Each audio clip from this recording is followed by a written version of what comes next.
नमस्कार दोस्तों, एवरीथिंग अभिषेक YouTube channel पे मैं अभिषेक आप सभी का स्वागत करता हूं। पिछले वीडियो में हम जाने थे जो केमिकल से रिलेटेड, बहुत सारे तत्व से रिलेटेड और कई सारे फैक्ट देखे थे जो कि आए दिन जनरल कॉम्पिटिटिव एग्जामिनेशन के लिए महत्वपूर्ण होते हैं।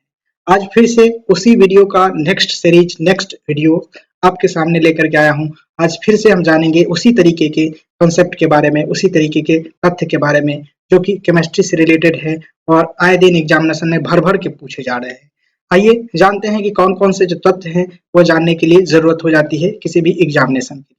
आइए सबसे पहले देखें तो आपके स्क्रीन पे दिखेगा यहाँ पर नाइट्रोजन, ये पे नाइट्रोजन के बारे में। तो नाइट्रोजन के बारे में जो अंदरूनी तथ्य है इसके बारे में देखते हैं। तो सबसे पहले आप जानते होंगे कि इसका जो परमाणु संख्या है 7 होता है। समस्थानिक इसका N14 और N15 से आप जानते ही होंगे। उसके बाद आवर्त में देखें तो आवर्त सारणी में इसका जो है स्थान 2 नंबर पे होता है आवर्त में, और इसके जो ब्लॉक होते हैं पी होते हैं और ग्रुप होता है 15। इसको ध्यान रखेंगे। आगे बढ़ेंगे तो विशेषता देखने को मिलेगा। विशेषताएं रंगहीन, गंधहीन, स्वादहीन एवं अविषैली गैस होती है। ध्यान रखेंगे, यह विषैली गैस नहीं होती है, अविषैली गैस होती है। रंगहीन, गंधहीन, स्वादहीन होता है नाइट्रोजन, इसको ध्यान रखेंगे। इसका उपयोग अमोनिया तथा अन्य औद्योगिक रसायन के निर्माण में किया जाता है। नाइट्रोजन गैस का इस्तेमाल हम लोग कहाँ करते हैं? अमोनिया तथा अन्य औद्योगिक रसायनों के निर्माण में करते हैं। वायुयान के टायरों में भरने वाला जो गैस होता है वह कौन सा होता है? तो नाइट्रोजन ही होता है। और पौधे के जो वृद्धि में बेहद ही अहम भूमिका निभाता है नाइट्रोजन। इसके बाद देखेंगे कि प्रयोगशाला में संश्लेषण इसका किस प्रकार से हम कर सकते हैं। तो अमोनिया क्लोराइड, जिसे NH4Cl के नाम से हम लोग जानते हैं, अमोनिया क्लोराइड जिसका अणुसूत्र NH4Cl होता है, कि जलीय विलयन की सोडियम नाइट्रेट के साथ NaNO2, सोडियम नाइट्रेट, इसका अणुसूत्र NaNO2 से अभिक्रिया से इसका जो है कि किस तरीके से संश्लेषण किया जाता है प्रयोगशाला में। आगे बढ़ेंगे तो देख सकते हैं हैलोजन। हैलोजन के बारे में देख सकते हैं। यहाँ पर हैलोजन देखें तो ग्रुप इसका देखें तो 17 के तत्व होते हैं। उसके बाद अत्यधिक अभिक्रियाशील धात्विक अधात्विक होता है। ध्यान रखेंगे, हैलोजन देखें तो हैलोजन के बारे में अत्यधिक अभिक्रियाशील अधात्विक होता है। धात्विक तत्व से की श्रृंखला होती है यह। उसके बाद देखेंगे तो इसका उदाहरण आपको देखने को मिलेगा तो फ्लोरीन, क्लोरीन, ब्रोमीन, आयोडीन या फिर एस्टेटीन इसके जो है कि उदाहरण में आप देख सकते हैं यह पाए जाते हैं हैलोजन के रूप में। आप देखते हैं इसे कहा जाता है हैलोजन गैस। तो क्लोरीन, फ्लोरीन, ब्रोमीन, आयोडीन एवं एस्टेटीन को हैलोजन गैस कहा जाता है। शाब्दिक अभिक्रियाशील हैलोजन के रूप में आप जाने, शाब्दिक अभिक्रियाशील हैलोजन कौन सा होता है? तो फ्लोरीन होता है, जो सबसे अधिक विद्युत ऋणात्मक तत्व भी इसे कहा जाता है। सबसे अधिक विद्युत ऋणात्मक तत्व फ्लोरीन को ही कहा जाता है, हैलोजन कहा जाता है। हैलोजन कितने हैं? तो 1 2 3 4 5 हैलोजन है, जो क्लोरीन, फ्लोरीन, ब्रोमीन, आयोडीन और एस्टेटीन को कहा जाता है हैलोजन गैस। आगे देखने को मिलेगा भौतिक अवस्था। भौतिक अवस्था में देखें तो इसकी भौतिक अवस्था द्रव ब्रोमीन के रूप में पाया जाता है। गैस के यानी द्रव के रूप में देखें तो ब्रोमीन में पाया जाता है। गैस में देखें तो फ्लोरीन एवं क्लोरीन में पाया जाता है। और ठोस में देखें तो आयोडीन में पाया जाता है। और रंग युक्त आप देख सकते हैं तो फ्लोरीन या फ्लोरीन में देखेंगे तो इसका रंग पीला होता है। ध्यान रखेंगे, फ्लोरीन का जो रंग होता है वो पीला होता है। क्लोरीन का रंग किस तरीके से होता है? क्लोरीन हरापन होते हुए पीला आपको दिखेगा। उसके बाद ब्रोमीन में आप देखें तो लाल दिखेगा ब्रोमीन। उसके बाद आयोडीन बैगनी कलर में आपको दिखेगा। ये सारे चीज हैलोजन के बारे में जानकारी था जो कि बेहद ही इंपोर्टेंट होता है। अब जानेंगे यहाँ से अमोनिया के बारे में। अमोनिया का अणुसूत्र होता है NH3। अमोनिया का क्या अणुसूत्र होता है? NH3 होता है। इसका अन्य नाम के रूप में आप देख सकते हैं नाइट्रोसिलिक एवं वेपोरोल इसे कहते हैं। नाइट्रोसिलिक एवं वेपोरोल के नाम से हम इसे जानते हैं अमोनिया को। इसकी विशेषता देखें तो तीखी गंध वाली गैस होती है, रंगहीन गैस होती है एवं जल के साथ अत्यधिक विलय होता है। इसका हिमांक देखें तो इसका हिमांक देखें तो 198.4 केल्विन होता है। उसके बाद देख सकते हैं तो 239.7 केल्विन इसका क्वथनांक होता है, बॉइलिंग पॉइंट होता है। इसका उपयोग, इसका इस्तेमाल हम लोग करते हैं अमोनिया का नाइट्रोजनी उर्वरकों के साथ ammonium nitrate, urea, ammonia phosphate तथा अमोनियम सल्फेट का उत्पादन में हम इसका इस्तेमाल करते हैं। या फिर अश्रु गैस यानी आंसू जो गैस होते हैं पुलिस प्रशासन के द्वारा जो प्रदर्शनकारी वगैरह दंगा में अगर छोड़ा जाता है तो यह अश्रु गैस में आप देखेंगे तो अमोनिया गैस ही रहता है। उसके बाद देखेंगे तो अश्रु गैस यानी टीयर गैस जिसे आप कह सकते हैं, तो टीयर गैस के बारे में भी यहाँ पर और तफसील से बताया गया है। तो जानेंगे यहाँ से कि उपयोग इसका अनियंत्रित भीड़ को तितर-बितर करने में इसका इस्तेमाल किया जाता है। जैसे कि हमने बताया कि जो कि प्रदर्शनकारी वगैरह होते हैं, दंगा वगैरह होते हैं, तो उसको नियंत्रित करने के लिए जो है कि इसका इस्तेमाल किया जाता है। अश्रु गैस का प्रभाव देखें तो आंखों में जलन एवं आंसू टपकना का जो है कि इस तरीके से प्रभाव होता है मनुष्यों पर। उसके बाद प्रमुख आंसू गैस के रूप में आप देख सकते हैं जिसका नाम है एक्रेलिन है, उसके बाद देख सकते हैं क्लोरोफिकरीन है और एल्फा क्लोरो एसीटोफिनॉन के नाम से आप जान सकते हैं। ये सारे के सारे अश्रु गैस के जो है कि प्रकार है। यहाँ पर आप देखें तो अल्फा क्लोरो एसीटोफिनॉन के अनुसूत्र आप देखें तो C6H5COCH2Cl होता है। उसमें आपको देखने को मिलेगा इस तरीके से। यहाँ पर एक्रिलीन के जो अनुसूत्र होते हैं C3H4O के नाम से आप देख सकते हैं। क्लोरोफिकीरीन जो होता है उसका अनुसूत्र आप देखें तो CCl3NO2 के नाम से आप देख सकते हैं, इसका अनुसूत्र होता है। अब जाने तो यहाँ पर देखने को मिलेगा क्लोरीन के बारे में। क्लोरीन के बारे में देखते हैं कि क्लोरीन किस तरीके से होता है। इसका जो परमाणु संख्या देखें तो 17 होता है। इसके खोजकर्ता कौन थे? तो कार्ल विल्हेम सीले महोदय थे, जो कि 1774 ईस्वी में इसका खोज किए थे। इसमें देखें तो HCl पर MnO2 की अभिक्रिया द्वारा इसका खोज किया गया था। HCl हाइड्रोक्लोरिक अम्ल पर जो MnO2 की जो अभिक्रिया के द्वारा ही इसे खोजा गया था कार्ल विल्हेम सीले के द्वारा 1774 ईस्वी में। वायु से इसे 2.5 गुना भारी होता है। वायु से यह जो है कि 2.5 गुना भारी होता है। नामकरण आप देखेंगे तो ब्रिटिश वैज्ञानिक हम्फ्री डेवी द्वारा किया गया था इसका नामकरण क्लोरीन का। इसका उपयोग देखें तो काष्ठ लुगदी के उत्पादन में इसका इस्तेमाल किया जाता है। उसके बाद कपास तथा वस्त्रों के विरंजन में भी क्लोरीन का इस्तेमाल किया जाता है। सोने तथा प्लेटिनियम के निष्कर्ष निकालने में इसका इस्तेमाल किया जाता है एवं CHCl3 व फिर DDT आदि उत्पादों के निर्माण में भी इसका इस्तेमाल किया जाता है। उसके बाद पेयजल को जीवाणु रहित करने के लिए भी क्लोरीन का इस्तेमाल किया जाता है। यह भी बीपीएससी टीआरई में पूछा गया क्वेश्चन है कि जल का जो होता है जल का जो शुद्धिकरण होता है वह किस गैस के थ्रू होता है? तो क्लोरीन के द्वारा होता है। क्लोरीनीकरण के द्वारा किया जाता है। उसके बाद देखें तो फॉस्जीन जिसे COCl2 के नाम से जानते हैं, अश्रु गैस CCl3 आप देखेंगे एवं मस्टर्ड गैस जैसी विषैली गैस के उत्पादन में भी क्लोरीन का इस्तेमाल किया जाता है। मस्टर्ड गैस एक प्रकार का जो केमिकल जो वेपन होता है इसमें इस्तेमाल किया जाता है, आप समझ लें इस प्रकार से। तो क्लोरीन का उसमें इस्तेमाल होता है। आगे बढ़ेंगे तो देखने को मिलेगा नाइट्रोजन के अम्ल। नाइट्रोजन के अम्ल यानी एसिड ऑफ नाइट्रोजन किस तरीके से होते हैं, तो इसके बारे में हम यहाँ पर जानेंगे। पॉइंट के रूप में देखेंगे तो नाइट्रोजन के ऑक्सी अम्ल, नाइट्रोजन के ऑक्सी अम्ल के रूप में देख सकते हैं। नाइट्रस अम्ल को देख सकते हैं HNO2 के रूप से, और हाइपो नाइट्रस अम्ल आप देखें तो H2N2O2 के रूप में आप देख सकते हैं। H2N2O2 हाइपो नाइट्रस अम्ल को कहा जाता है। एवं नाइट्रिक अम्ल देखें तो HNO3 को नाइट्रिक अम्ल के जो अनुसूत्र है इस तरीके से आप कह सकते हैं। नाइट्रिक अम्ल HNO3 किस तरीके से होता है तो रंगहीन होता है एवं प्रबल अम्ल के रूप में भी इसका इस्तेमाल किया जाता है नाइट्रिक अम्ल का। इसका उपयोग आप देख सकते हैं तो अमोनियम नाइट्रेट के निर्माण में इसका इस्तेमाल किया जाता है नाइट्रिक अम्ल का, और विस्फोटकों के निर्माण में भी नाइट्रिक अम्ल का जो है कि संश्लेषण के थ्रू हम इसका विस्फोटक का जो है कि निर्माण कर सकते हैं। नाइट्रोजन के अम्ल के बारे में हमने यहाँ पर बताया, जिसमें कि नाइट्रिक अम्ल के बारे में भी हमें जानने को मिला। अब विविध रूप से यहाँ पर देखेंगे तो कीटभक्षी पौधे के रूप में हमें जानने को मिलेगा।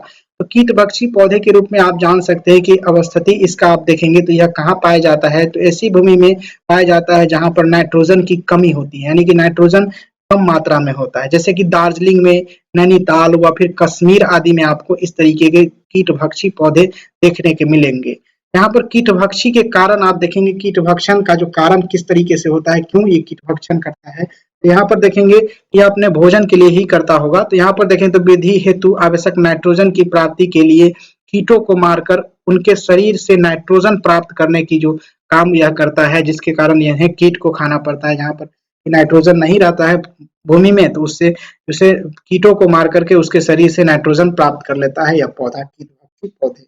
यह बेसिकली जहाँ दार्जिलिंग, नैनीताल और कश्मीर आदि में देखने को मिलेगा। अब यहाँ पर जानते हैं अम्ल, क्षार तथा लवण के बारे में। अम्ल, क्षार तथा लवण के बारे में जाने तो यहाँ पर एसिड के बारे में सबसे पहले जानेंगे। तो शब्द की जो उत्पत्ति है तो लैटिन शब्द से हुई है। लैटिन शब्द एस्पियर से इसका जो है कि उत्पत्ति हुई है, व्युत्पत्ति हुई है एसिड का, अम्ल का। और एसियर का अर्थ होता है खट्टा। ध्यान रखेंगे एसियर का क्या अर्थ होता है, खट्टा होता है लैटिन शब्द का। उसके बाद देखें तो प्रबलता आप देखें तो H प्लस आयन की संख्या पर निर्भर होता है। यह H प्लस आयन की संख्या पर यह निर्भर होता है। इसका पीएच मान 7 से कम होता है। अम्ल का जो पीएच मान कितना होता है तो 7 से कम होता है। उसके बाद प्रमुख प्राकृतिक स्रोत आप देखें तो दही में, नींबू का रस व फिर सिरका आदि में जो है कि यह प्राकृतिक स्रोत के रूप में पाया जाता है अम्ल। आप ध्यान रखेंगे यहाँ पर जान लेते हैं लिटमस के बारे में। लिटमस के बारे में जानने से पहले क्षार के बारे में जान लेते हैं, उसके बाद जो है कि लिटमस के बारे में जानेंगे। क्षार के बारे में जाने, जिसे इंग्लिश में बेस कहा जाता है, इसको ध्यान रखेंगे। क्षारक, क्षारक क्या होता है तो स्वाद में कड़वे तथा स्पर्श करने पर साबुन की भांति लगने वाला पदार्थ होता है, जिसे आप क्षार कह सकते हैं, बेस कह सकते हैं। क्षार के बारे में जाने और जानकारी तो क्षार जल में घुलनशील क्षारक कहलाते हैं। और नोट के रूप में आप देखें तो सभी क्षार क्षारक होते हैं। ध्यान रखेंगे सभी जो क्षार होते हैं, सभी बेस क्या होते हैं तो क्षारक होते हैं, किंतु सभी क्षारक जो होते हैं क्षार नहीं हो सकते हैं। उसके बाद देखिए तो प्रबलता आप देखेंगे तो OH आयनों की संख्या पर निर्भर करता है, यानी कि OH जो अम्ल होता है उसके जो आयन होते हैं उस पर निर्भर करता है। OH के आयन पर, ऑक्सीजन और हाइड्रोजन के आयन पर निर्भर करता है। इसका पीएच मान 7 से अधिक होता है। और उदाहरण के लिए आप देखें तो साबुन, चूने के पानी आदि में आपको देखने को मिलेंगे क्षार। ठीक है, आगे बढ़ेंगे तो देख सकते हैं आप, जान लेते हैं यहाँ पर लिटमस के बारे में। अब जानते हैं लिटमस के बारे में तो देख सकते हैं अम्ल व क्षार।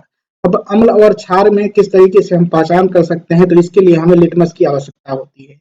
नीला लिटमस लाल में परिवर्तित होता है, यानी कि आप देखें तो अम्ल जो होता है उसमें अगर आप लिटमस को डालेंगे तो नीला जो लिटमस होता है अम्ल के साथ प्रतिक्रिया करके वह अपना रंग लाल में बदल देता है। और जो लाल लिटमस होता है वह क्षार के साथ प्रतिक्रिया करके नीले रंग में परिवर्तित हो जाता है। उसके बाद देखेंगे तो विशेषता के रूप में आप देखें तो प्राकृतिक सूचक या फिर रंजक के रूप में आप कह सकते हैं लिटमस को। प्राकृतिक सूचक या फिर रंजक के रूप में आप जानते हैं लिटमस को। उसके बाद परिवर्तन देखेंगे तो नीला लिटमस पेपर लाल हो जाता है अम्ल में, और लाल लिटमस पेपर नीला हो जाता है क्षार में। इसको ध्यान रखेंगे। उसके बाद रंग आप देखेंगे तो आसुत जल में यह जो है कि माव या फिर नील सोन के रूप में आप देख सकते हैं इसका रंग। और अम्लीय विलयन में इसका रंग लाल होता है, और क्षारीय विलयन में इसका रंग किस तरीके से होता है तो नीला होता है। इसका स्रोत आप देखेंगे तो लाइकेन एक प्रकार का शैवाल होता है, वहां से आप इसे ला सकते हैं, इसका इस्तेमाल कर सकते हैं। लाइकेन के जो शैवाल होते हैं, लाइकेन जो शैवाल होते हैं वहां से आप लिटमस को प्राप्त कर सकते हैं। यहाँ पर देखेंगे तो विलियन एवं कागज की पट्टियों के रूप में यह उपलब्ध होता है। विलियन एवं कागज की पट्टियों के रूप में भी यह इस्तेमाल किया जाता है, उपलब्ध होता है। उदासीन विलियन ऐसे विलियन जो कि लाल अथवा नीले लिटमस पत्र के रंग को परिवर्तित नहीं करते।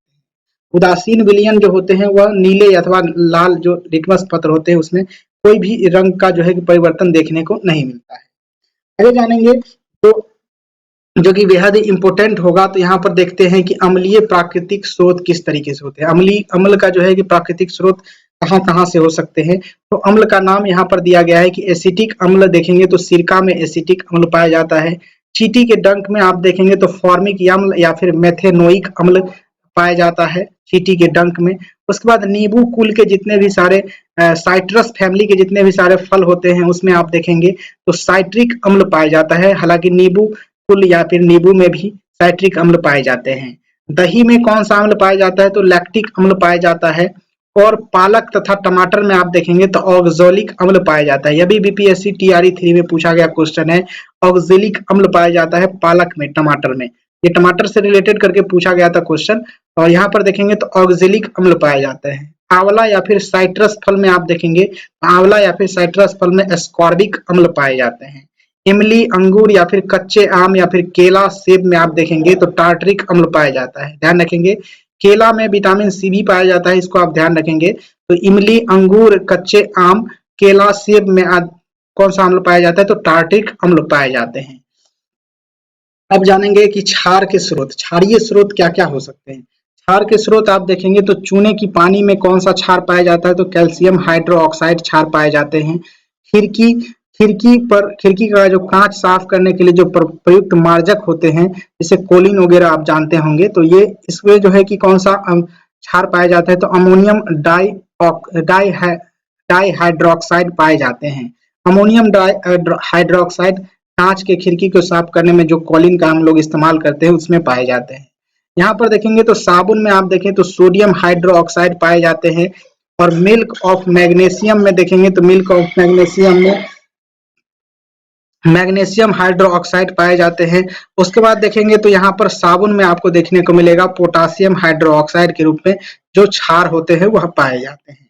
यहाँ पर आपको देखने को मिलेगा प्रबल अम्ल के रूप में, जिसमें कि एसिड के रूप में आप देखेंगे तो एसिड में प्रबल अम्ल आप देखें तो HCl पाया जाता है। HCl को प्रबल अम्ल के रूप में आप जान सकते हैं, H2SO4 को जान सकते हैं और NHO3, ये सारे के सारे प्रबल अम्ल के श्रेणी में आते हैं। दुर्लभ अम्ल के रूप में आप जाने तो CH3, COOH या फिर H2CO3 आप कह सकते हैं, ये सारे सारे दुर्लभ अम्ल पाए जाते हैं। उसके बाद देखेंगे तो प्रबल क्षार के रूप में आप देखें तो NaOH होता है, प्रबल क्षार NaOH के रूप में आप जान सकते हैं। KOH होता है या फिर CaOH का होल ट्वाइस भी आप कह सकते हैं। ये सारे सारे जो है कि प्रबल क्षार के रूप में जाने जाते हैं। दुर्बल क्षार के रूप में आप देखें तो NH4OH को कहा जाता है दुर्बल क्षार। अब देखेंगे यहाँ पर अम्ल क्षार सूचक के बारे में।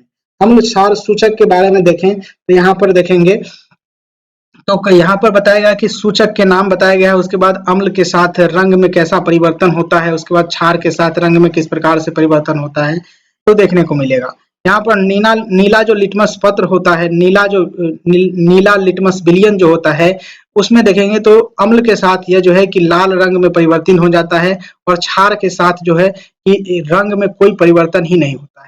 उसके बाद देखने को मिलेगा लाल लिटमस विलियन में आप देखेंगे तो अम्ल के साथ यह कोई परिवर्तन नहीं करता है, लाल लिटमस पत्र और लाल लिटमस जो विलियन होता है या फिर पत्र आप समझ लें।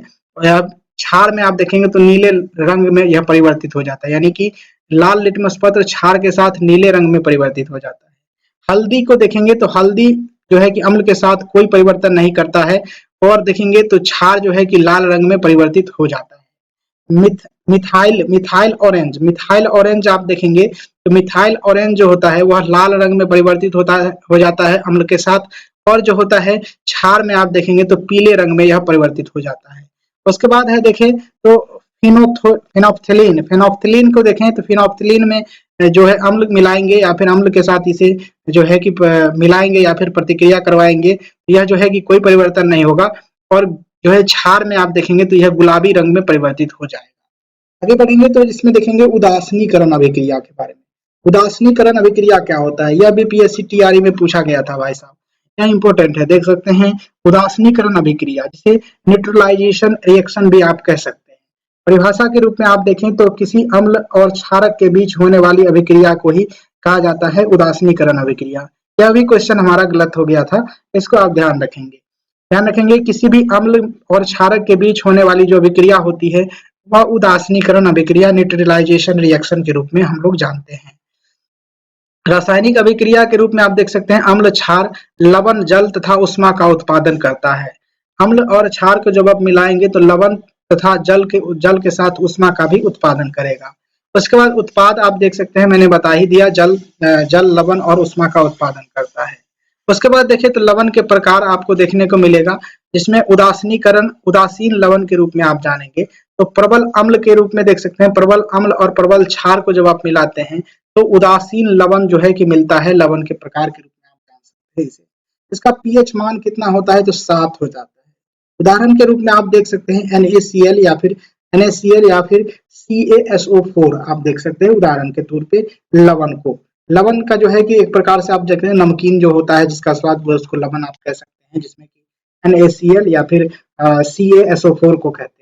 उसके बाद अम्लीय लवण को देखें तो प्रबल अम्ल या फिर दुर्बल क्षार आप मिलाएंगे तो अम्लीय लवण आपको मिलेगा, जिसमें आप देख सकते हैं इसका पीएच मान भी 1.7 से कम होता है। और उदाहरण के रूप में आप देख सकते हैं NH4Cl एक प्रकार का अम्लीय लवण के रूप में जाना जाता है, NH4Cl, और NH4NO3 अम्लीय लवण के रूप में जाना जाता है। अब क्षारीय लवण के रूप में जाने तो प्रबल क्षार के साथ जब आप दुर्बल जो अम्ल है उसको आप मिलाएंगे तो यहाँ पर आपको देखने को मिलेगा इसका जो पीएच मान होता है वो 7 से अधिक हो जाता है।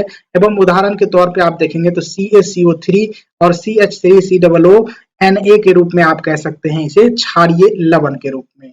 यहाँ पर देखने को मिलेगा जो कि इम्पोर्टेंट है एल्काइन के रूप में। एल्काइन के रूप में जानते हैं, एल्काइन के रूप में जानेंगे तो उसके पहले आप जान लेते हैं यहाँ पर कि कार्बनिक रसायन से शुरू करेंगे, उसके अंतर्गत आता है एल्काइन, एल्कीन वगैरह। तो यहाँ से जानेंगे कार्बनिक रसायन यानी इसे ऑर्गेनिक केमिस्ट्री कहते हैं। अभी तक हमने पढ़ा वो था इनऑर्गेनिक केमिस्ट्री के अंतर्गत था, तो इसको आप ध्यान रखेंगे। यह कार्बनिक रसायन है, तो यह कार्बनिक रसायन को ऑर्गेनिक केमिस्ट्री कहा जाता है। हाइड्रोकार्बन के बारे में जानेंगे। हाइड्रोकार्बन एक प्रमुख जो एक प्रकार का जो हाइड्रोकार्बन आप देखें तो रसायन कार्बनिक रसायन के अंतर्गत एक महत्वपूर्ण टॉपिक है हाइड्रोकार्बन।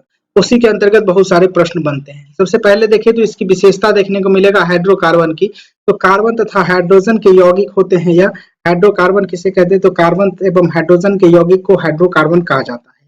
मुख्य स्रोत होता है इसका कोल एवं पेट्रोलियम से इसका मुख्य स्रोत आप प्राप्त कर सकते हैं। इसके प्रकार के रूप में जाने तो संतृप्त हाइड्रोकार्बन होते हैं और असंतृप्त हाइड्रोकार्बन होते हैं। सैचुरेटेड हाइड्रोकार्बन और अनसैचुरेटेड हाइड्रोकार्बन कहते हैं इंग्लिश में, ध्यान रखेंगे। एकल कार्बन के रूप में देखें तो एकल कार्बन और कार्बन आबंध होते हैं इस प्रकार का, तो आप देखेंगे तो यह संतृप्त हाइड्रोकार्बन कहलाता है। जैसे कि आप एल्केन के रूप में आप इसका उदाहरण जान सकते हैं।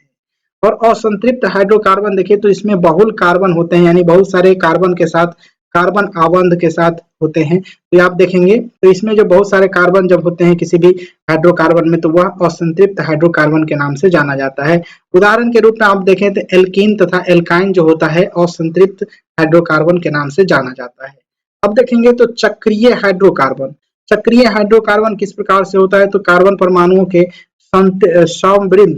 समवृद्ध श्रृंखला या फिर वलय के रूप में होता है। ध्यान रखेंगे इस तरीके से होता है। आप जिस तरीके से बेंजीन को देखते होंगे तो बेंजीन को किस तरीके से देखते हैं, इस तरीके से देखते हैं, तो यह चक्रीय हाइड्रोकार्बन के अंतर्गत आता है। इसका उदाहरण आप देख लें तो साइक्लो एल्केन के रूप में आप जान सकते हैं इसका। उसके बाद है एरोमेटिक हाइड्रोकार्बन। एरोमेटिक हाइड्रोकार्बन इसका नाम आप देख सकते हैं कि यह किस प्रकार से होता है तो विशिष्ट गंध वाले हाइड्रोकार्बन होते हैं यह।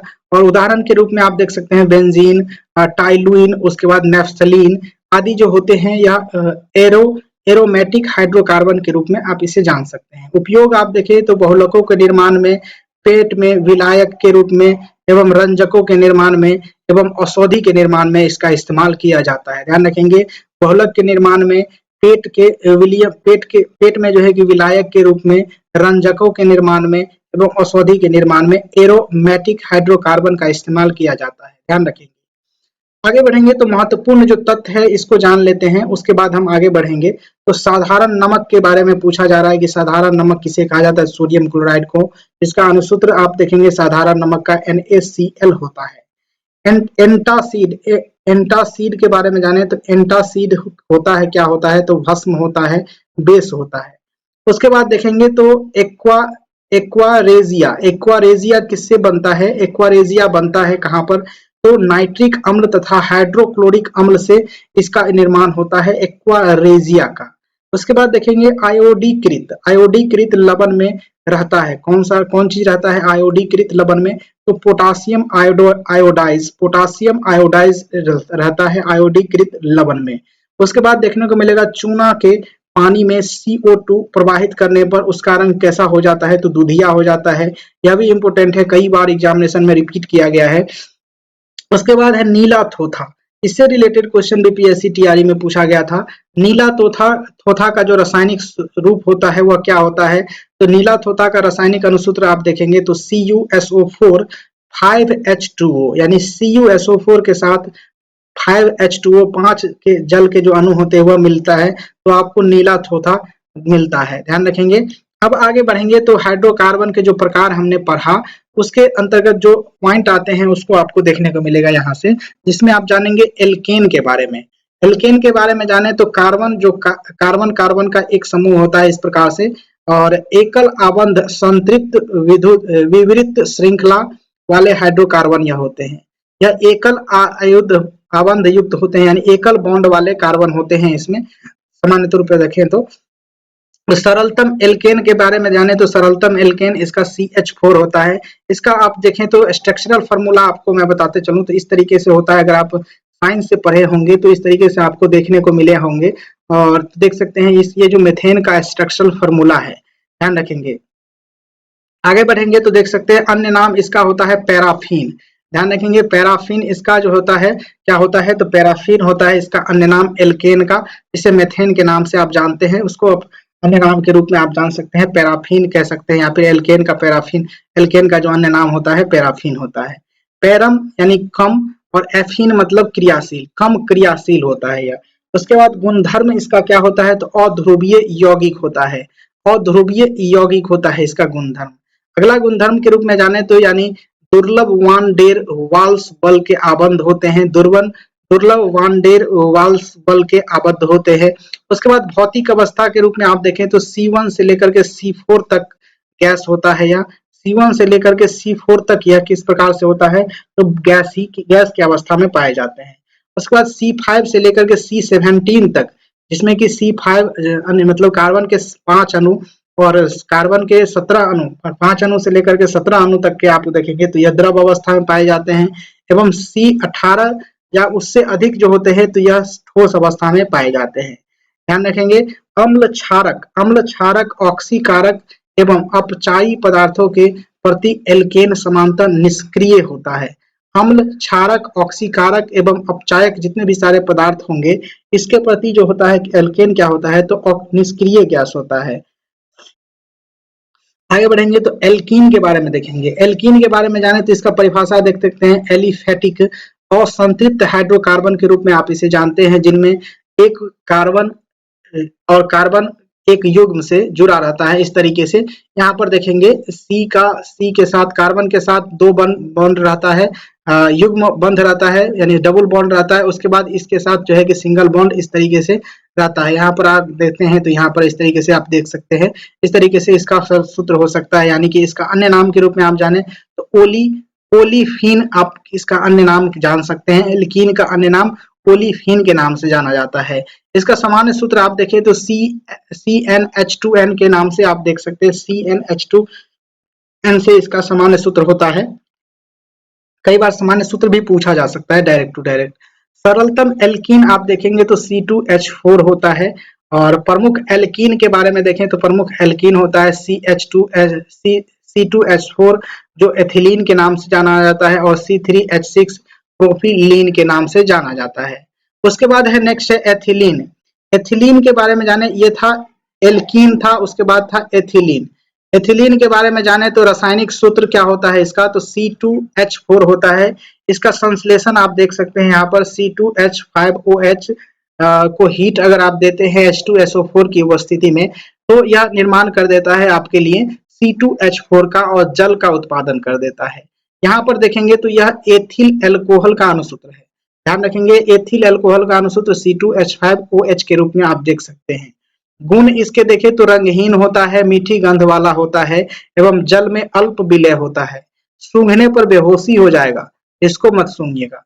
उसके बाद देखें तो अनुभार लगभग इसका 28 होता है। क्वथनांक आप जाने तो 104 डिग्री सी होता है।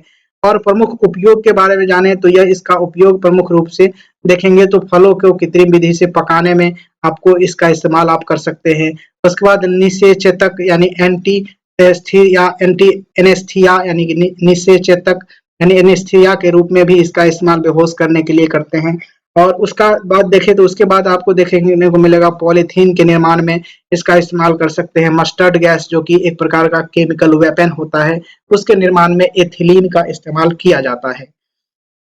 आगे बढ़ेंगे तो देखने को मिलेगा एल्काइन। एल्काइन के बारे में देखें तो एल्काइन क्या कहता है कि एलिफेटिक और संतृप्त हाइड्रोकार्बन जिसमें एक कार्बन कार्बन के त्रिक बंध से जुड़ा होता है।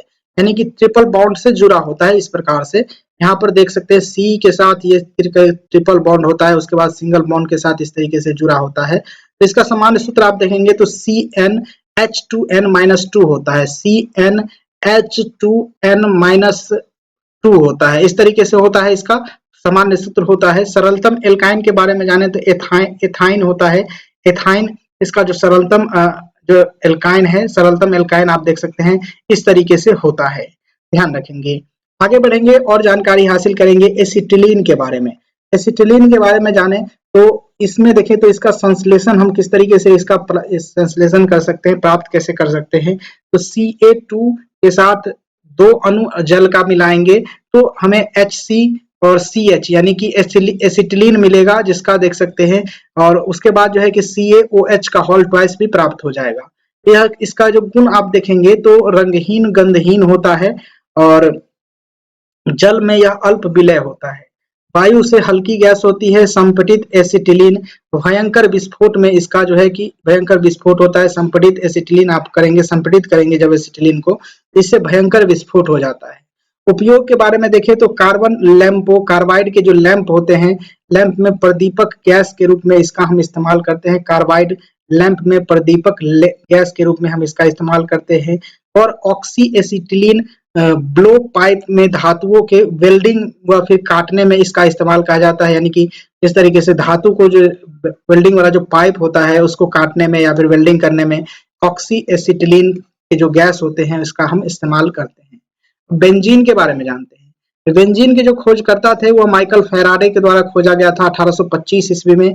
इसका नामकरण जो किए थे वह मीटरले मिस्टर देख क्या लिखा है भाई साहब, यहाँ पर पढ़ सकते हैं मीटर सरेले 1834 ईस्वी में इसका नामकरण किए थे। इसका अनुसूत्र आप देखेंगे तो C6H6 होता है। और इसका देखेंगे तो बेंजीन की जो संरचना की खोज करने वाले थे वह फ्रेडरिक अंगस्ट के कूले द्वारा 1825 ईस्वी में ही किया गया था। वाणिज्यिक जो स्रोत है यह इसे प्राप्त कर सकते हैं आप कोलटार से, जो अलकतरा आम भाषा में हम लोग कहते हैं, जिससे रोड बनता है ना। तो ये वाणिज्यिक स्रोत है, यहाँ से आप इसे बेंजीन को प्राप्त कर सकते हैं। इसका रासायनिक प्रकार के रूप में आप देखें तो एरोमेटिक हाइड्रोकार्बन के रूप में आप इसे जानते हैं, इसका रासायनिक प्रकार है। इसकी संरचना आप देख सकते हैं किस तरीके से है, षटकोणीय। आगे बढ़ेंगे तो एल्कोहल के बारे में जानने को मिलेगा। एल्कोहल के बारे में इसके परिभाषा देख सकते हैं, एलिफेटिक हाइड्रोकार्बन के हाइड्रोक्सी व्युत्पन्न एल्कोहल को कहते हैं, ध्यान रखेंगे। एलिफेटिक हाइड्रोकार्बन के हाइड्रोक्सी व्युत्पन्न को हम एल्कोहल कहते हैं। इसका निर्माण आप देखें तो किण्वन द्वारा या फिर फर्मेंटेशन द्वारा किया जाता है। फर्मेंटेशन की जो क्रिया होती है उसके द्वारा हम इसका निर्माण कर सकते हैं। और प्रयुक्त सूक्ष्मजीव यीस्ट नामक कवक में आपको देखने को मिलेगा। प्रयुक्त जो सूक्ष्मजीव होते हैं यानी जो किण्वन में कौन से जो जीव का हम इस्तेमाल करते हैं, तो यीस्ट का हम इस्तेमाल करते हैं। ध्यान रखेंगे जो अल्कोहल का निर्माण होता है, यहाँ से सीटेट में क्वेश्चन पूछा गया था, कई बार पूछा गया है, इसको आप ध्यान रखेंगे। आगे बढ़ेंगे तो देख सकते हैं एल्कोहलिक पेय पदार्थों का स्रोत, यानी देखें तो वियर का देखें तो जौ से आप प्राप्त कर सकते हैं। विस्की आप जिसे बोलते हैं वह भी जौ से होता है। ब्रांडी या सैम्पसन देखें तो अंगूर से एल्कोहलिक पदार्थ का जो है कि उत्पादन किया जा सकता है। उसके बाद आपको देखने को मिलेगा, इससे पहले हम देख लेते हैं यहाँ पर कि एल्कोहलों के अनुसूत्र, एल्कोहल के सूत्र एवं उनके नाम क्या क्या हो सकते हैं, कई बार पूछा जाता है एग्जामिनेशन में। यहाँ पर देखें तो साधारण नाम यहाँ पर दिया गया जिसको मेथिल एल्कोहल कहते हैं। इसका अनुसूत्र आप देखेंगे तो CH3OH के जो इसका अनुसूत्र होता है। एथिल एल्कोहल को देखें तो CH3CH2OH होता है। उसके बाद एन प्रोपिल एल्कोहल के देखें तो CH3CH2OH होता है, इसको ध्यान रखेंगे। उसके बाद देखें तो आइसोप्रोपिल एल्कोहल, आइसोप्रोपिल एल्कोहल देखेंगे तो CH3 का होल ट्वाइस, उसके बाद CHO2 आप जान सकते हैं इसे। आगे बढ़ेंगे तो देख सकते हैं एन ब्यूटिल एल्कोहल जिसे आइसोब्यूटिल एल्कोहल के नाम से भी आप जान सकते हैं, एन ब्यूटिल एल्कोहल या फिर आइसोब्यूटिल एल्कोहल। तो इसका आप देखेंगे तो CH3CH2 का होल ट्वाइस और CH2OH होता है। और ये देखेंगे तो ये थोड़ा सा इंपोर्टेंट नहीं लग रहा है, तो इसको आप देख लेंगे। थोड़ा सा मैं रुक जाता हूँ, यहाँ पर आप देख ही लिए होंगे या फिर वीडियो को पॉज करके भी आप देख सकते हैं। परीक्षा की दृष्टि से जो तथ्य है इसके बारे में जान लेते हैं कि किसी शराब के रूप में सेवन, यानी कि किसी शराब के रूप में सेवन करने से अंधता तथा पागलपन के लक्षण प्रकट होते हैं। तो देख सकते हैं मेथिल या फिर मिथाइल अल्कोहल को जो आप सेवन करेंगे तो इस तरीके से आपके लक्षण दिखने लगेंगे। उसके बाद देख सकते हैं यहाँ पर कि किसे वुड स्पिरिट भी कहा जाता है। वुड स्पिरिट के नाम से मेथिल अल्कोहल को कहा जाता है वुड स्पिरिट। मेथिल अल्कोहल को कहा जाता है। शक्कर के किण्वन से बनता है कौन सा, तो शक्कर के किण्वन से एथिल या फिर एथाइल अल्कोहल का निर्माण होता है। इसको ध्यान रखेंगे, शक्कर के जो किण्वन होता है उससे एथिल या फिर एथाइल अल्कोहल का निर्माण होता है। आगे देख सकते हैं एथिल अल्कोहल के बारे में। एथिल अल्कोहल के बारे में और जानकारी हम यहाँ से हासिल करेंगे जो कि बेहद इंपोर्टेंट हो जाता है। अन्य नाम आप देखेंगे तो एथेनॉल के रूप में आप जानते हैं इसे परिशुद्ध अल्कोहल आप देखिए तो 100% एसिड अल्कोहल को कहा जाता है परिशुद्ध अल्कोहल। और पावर अल्कोहल के नाम से भी इसको जानते हैं, जिसमें कि पेट्रोल, बेंजीन और एथिल अल्कोहल मिला होता है, इसे पावर अल्कोहल कहते हैं। और स्पिरिट ऑफ वाइन के नाम से भी इसे जाना जाता है, जिसमें कि सभी प्रकार के शराबों का प्रमुख अवयव आप देख सकते हैं, इसको कहा जाता है स्पिरिट वाइन को। उसके बाद देखें तो अन्य नाम से आप देख सकते हैं इसका ग्रेन अल्कोहल के नाम से आप जान सकते हैं, जिसमें कि स्टार्च युक्त पदार्थ से निर्माण किया जाता है इसे ग्रेन अल्कोहल को। उसके बाद इसके गुण के बारे में जाने तो यह रंगहीन, ज्वलनशील एवं तीखा स्वाद एवं तेज गंध वाला होता है। साथ ही देखेंगे तो यह उदासीन यौगिक के रूप में मिलता है। और देखें तो इसका और गुण है तो कैल्शियम क्लोराइड के साथ अभिक्रिया कर एल्कोहलेट का निर्माण करता है। कैल्शियम क्लोराइड के साथ अभिक्रिया कर यह एल्कोहलेट का निर्माण करता है। प्रमुख उपयोग के बारे में जाने तो प्रमुख उपयोग है इसका मैथिल युक्त स्पिरिट, जो कि मिथाइल स्पिरिट के नाम से भी जानते हैं, का निर्माण में इसका इस्तेमाल किया जाता है। मैथिल युक्त स्पिरिट के निर्माण में एथिल अल्कोहल का उपयोग किया जाता है। उसके बाद देखें तो पेंट या फिर वार्निश, गोंद, सल्फर व आयोडीन के विलायक के रूप में, क्लोरोफॉर्म के निर्माण में और आयोडोफॉर्म, ईथर व फिर एथिलीन के निर्माण में। उसके बाद औषधियां, टिंचर, परफ्यूम, वार्निश का निर्माण में भी किया जाता है। उसके बाद और है देख सकते हैं अंतर्दहन इंजन में इसके रूप में, ईंधन के रूप में इसका इस्तेमाल किया जाता है। उसके बाद कार के रेडिएटरों में एंटी फ्रीज के रूप में भी इसका इस्तेमाल किया जाता है। उसके बाद देखेंगे तो स्पिरिट लैंप में एल्कोहल थर्मामीटर के रूप में इस्तेमाल किया जाता है। स्पिरिट लैंप व फिर एल्कोहल थर्मामीटर के रूप में भी हम इसका इस्तेमाल करते हैं। आगे बढ़ेंगे और जानकारी हम यहाँ से हासिल करेंगे। मेथिल अल्कोहल, यह था एथिल अल्कोहल, यह है मेथिल अल्कोहल। इसका अनुसूत्र आप देखेंगे तो CH3OH होता है। और आगे बढ़ेंगे तो अन्य नाम के रूप में आप देखने को मिलेगा मेथेनॉल, कार्बिनॉल या फिर कास्ट स्पिरिट के बारे में आप जानते होंगे, वुड स्पिरिट के नाम से एक मेथिल अल्कोहल को ही कहा जाता है। उसके बाद कास्ट नेफ्था के रूप में, वुड नेफ्था के रूप में मेथिल अल्कोहल को ही कहा जाता है। उसके बाद देखेंगे तो विंटर ग्रीन के तेल में भी मिथिल सेलिसाइलेट मेथिल, यहाँ पर देखेंगे तो विंटर ग्रीन के तेल में मेथिल सेलिसाइट एवं अन्य सुगंधित तेलों में एस्टर के रूप में इसे प्राप्त कर सकते हैं आप। और यहाँ पर देखेंगे इसके गुण प्रॉपर्टीज के बारे में तो रंगहीन, ज्वलनशील, अत्यंत विषैला एवं विस्फोटक प्रकृति के यह होते हैं।